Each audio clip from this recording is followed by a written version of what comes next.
The National Arts and Humanities Month is a program that has been going on at the national level for almost 25 years. Every year, different groups from around the country have participated. We have here in Wilsonville on several different occasions. I think our mayor read the proclamation in 2009. We got busy last year because we were doing another open house for our mural that's in the visitor center, so we didn't do it last year. But this year we have something very special to connect with it, and that is an introduction to a visionary proposal by the Wilsonville Arts and Council. This concept is of arts wellness, and it's been idling for over a year before we've been able to bring it to awareness of the public. But basically, we have no performing arts center here in Wilsonville and no swimming pool. And we advocate for putting them both in one facility. We need community discussions that include this and other multi-purpose recreational uses. There is a lot of people that would like to see a swimming pool here. There's even more that would like to see a performing arts center that can be used by different ages. And I'd like to introduce Keith Amundsen to tell you a little bit about some of the other groups. My name is Keith Amundsen. I'm co-chair of the Alliance for Arts and Culture in Wilsonville. Thank you for the opportunity to speak to you tonight. Appreciate that. I'm going to be very brief. I grew up in a little town of 400, and there wasn't much by way of infrastructure, but they had a hall, and the hall would hold 250 people. It was about the size of a basketball court, and 250 people. And we used it for everything: basketball games, weddings, theater productions, you name it, and we used it. All I want to do is point out to you that Wilsonville is about 50 times bigger than that town, and yet there's no such facility in this city. I'd like to see one. We've got all kinds of organizations that don't have a place to hang their hat. The theater company is in an old building that isn't versatile enough for real use and a good opportunity to have various kinds of plays. Can't do it because the building is just not in that kind of shape. The I-5 Connection, a popular singing group here in town, doesn't have room enough anymore for performing here because it's overflowing. And then there are the companies that aren't established yet, like a dance company. No place in Wilsonville to have that. All I'm saying is that we need a performing arts center for all these organizations, those that exist now and those that will exist in the future. Thank you. My name is David D. Hart. I live at 7647 Southwest Lowry Lane. That's in the Canyon Creek Meadows development. I'm the co-chair of the Arts and Culture Alliance of Wilsonville, and I want to talk a bit about art as an export industry, the economic effects that art has on our community. Tourists primarily visit a city such as ours to attend special events, including art events. Alternatively, sometimes they prolong their visit to a city just to attend those special events. They'll spend directly on arts events, they shop, eat at local restaurants, stay in local hotels, and to the extent that these tourist dollars are spent on goods and services, the dollars spent in the community for arts events have what's called an indirect multiplier effect on the economy. In other words, the money that they spend on tickets to plays, to paintings and various art events that take place, that money that is received by those people in turn spend it on supplies and payrolls and other things. So there's a huge multiplier effect of money that's spent in the community that's based solely on arts and culture things from tourists. How does it relate to residents and businesses? The density of arts organizations and the prevalence of arts events play a major role in attracting new residents and new businesses to relocate to our community to improve its image and making it more appealing. This is especially true for attracting highly skilled, high-wage residents who have a larger economic impact than less skilled people. Businesses, especially those that employ highly trained mobile personnel, may consider the presence of art venues when making relocation decisions. The presence of the arts improves the image of an area and may work to enhance the impact of tax incentives for business location decisions.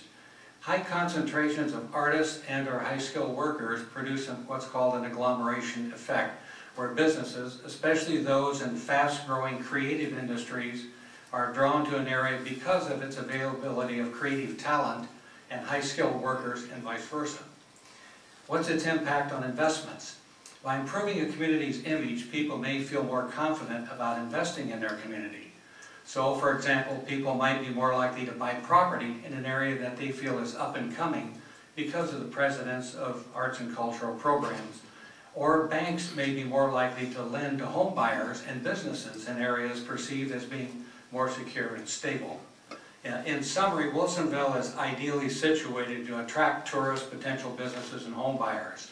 It's a clean, well-maintained, healthy community enriched with creative talent at all age levels.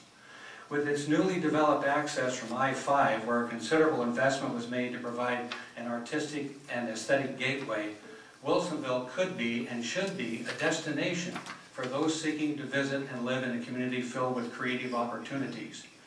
Wilsonville is fortunate to have within its community artists of every genre, a growing public sculpture program, a theater group offering must-see performances, music and dance groups desperately seeking a place to perform. We're also a city rich in diverse ethnic population, which has the potential to organize cultural events not previously offered in our city. The one element that's missing that could fulfill these dreams is a central venue for arts and wellness activities. Such a facility would serve not only the health and welfare needs of our citizens and the residents throughout the South Metro area, but would enhance the economic well-being of our city. I've given each of you a copy of my remarks. Thank you for the time that we've had to present them. Well, thank you all. Council, do you have any questions or clarifications you'd like to have? Councilor Hurst. Just to comment, and thank you very, very much for coming. And I agree completely that the arts are a vital part of any community, large or small. I grew up in a town similar to yours, Mr. Robinson, 500 people. We had the town hall, and it was everything from basketball games to city plays to, you know, the quilting expo. And it is important. I think one thing that should be known is that staff is currently in the formulation stages of putting together a very comprehensive city survey. And that city survey is going to ask a lot of questions. I'm sure one of the questions, and I'm quite positive one of the questions that is going to be on that survey is going to revolve around the type of center you're talking about. An aquatic center, a fitness center, art center, to what extent you know, that center should exist and what it should comprise. I think part of the other question that will go out in tandem with that in the same survey would be the question to residents: how much would you be willing to pay for that? You know, would that be worth $10 a year to you, $50 a year, $100 a year?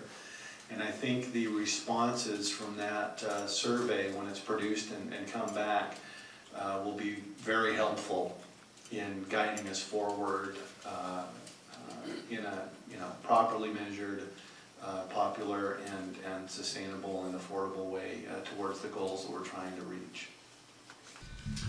Thank you. Councilor Starr. Well, thank you very much. I appreciate hearing from all of you.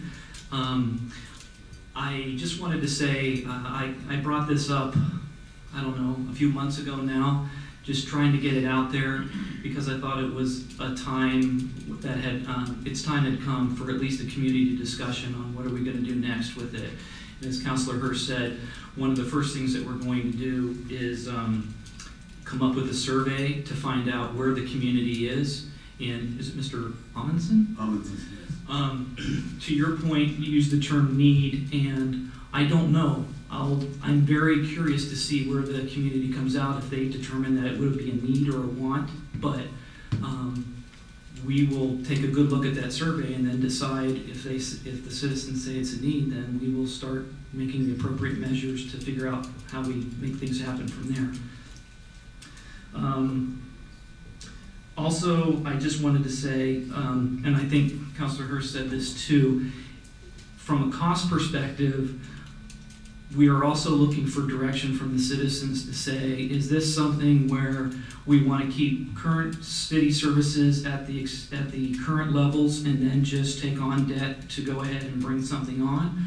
Or are we willing to give up certain city services to cut some of the budget to allow some of that money to go towards a community center, and then perhaps less money that we have to raise? So those are questions that we will ask the citizens of this community to help us determine which way that we're going to move forward and then go from there. But I really appreciate all of the efforts that you guys have had and where the city has come and what the city is doing, not just on the recreation side and sports and wellness and all that, but the arts as well. And I think probably can't be said any better than what we all saw on national TV just last week, where kids from Wilsonville High School were on national TV singing. So that's just amazing. And I think that as a community, we do want to foster this type of community spirit and investment in the arts. And so it'll be up to the community to determine which way they want to proceed. But thank you for your efforts. Any other questions?